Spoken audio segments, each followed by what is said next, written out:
आज मैं यहाँ कुछ सीखने सिखाने नहीं आया हूँ। आज मैं बस फील करना चाहता हूँ। मैं अक्सर अपने घर के बड़े लोगों को देखा हूँ या ऐसे लोग जो कहीं लाइफ में कहीं ना कहीं सेटल है।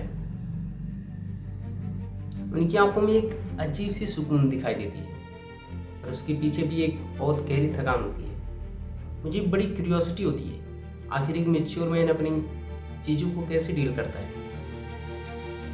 आखिर एक इंसान कैसे अपनी बड़ी बड़ी ड्रीम को, अपनी क्रेजी लाइफ को हंसते हंसते कैसे छोड़ देता है, बस इसलिए क्योंकि घर की जिम्मेदारियां सामने खड़ी है।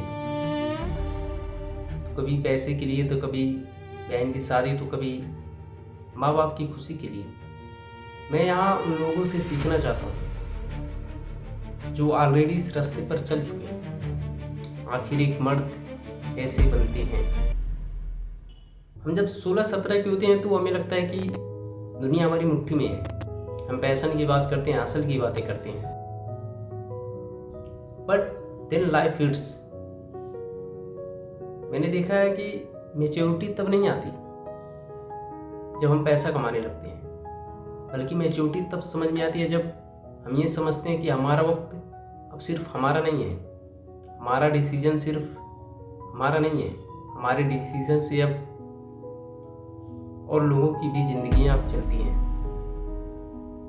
मैंने गलती किया था ये सोच के कि मैच्योर होना सिर्फ इमोशन को कंट्रोल करना होता है, पर अब समझ में आता है कि it's not only controlling emotion, it's all about crying them silently so that our family can sleep peacefully.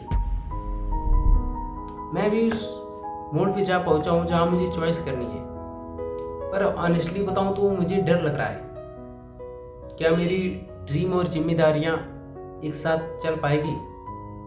ये सेगमेंट उन लोगों के लिए है जो मुझसे बड़े या सीनियर हैं। मैं आपका पर्सपेक्टिव चाहता हूँ। जब आपने पहली बार अपनी खुशी, ड्रीम को सिर्फ ज़रूरत के लिए सेक्रीफाइस किया था, उस टाइम पे अंदर क्या चल रहा था?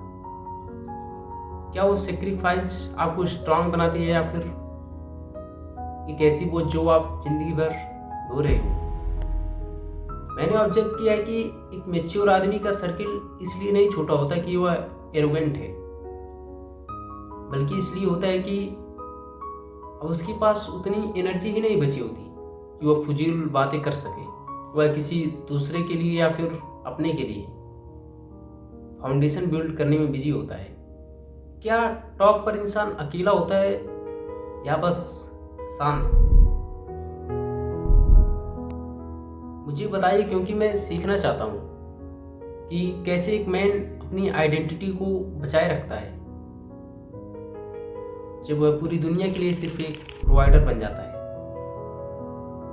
मैं इस जगह को कुछ टाइम के लिए अपना डिजिटल अड्डा बनाना चाहता हूँ, जहाँ हमें सिग्मा अल्फा बनने की एक्टिंग ना करना पड़े। वो क्या है कि हम लड़के अक्सर डरते हैं ये बोलने से कि मैं थक गया हूँ, मुझसे नहीं हो रहा। मैंने सीखा है कि रियल स्ट्रेंथ पत्थर बनने में नहीं है, बल्कि अपने वल्नरेबिलिटीज को फेस करने में।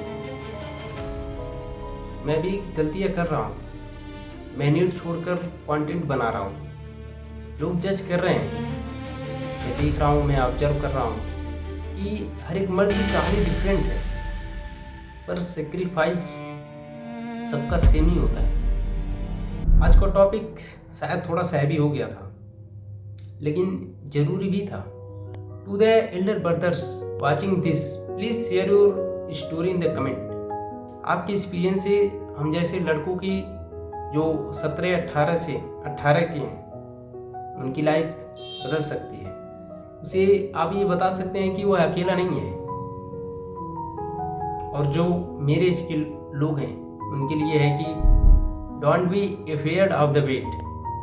सीखो, ऑब्जर्व करो और बातें करो, क्योंकि जब तक हम बोलेंगे नहीं तब तक ये मैच्योरिटी सिर्फ बोझ रहेगी, सुकून नहीं। Let's talk.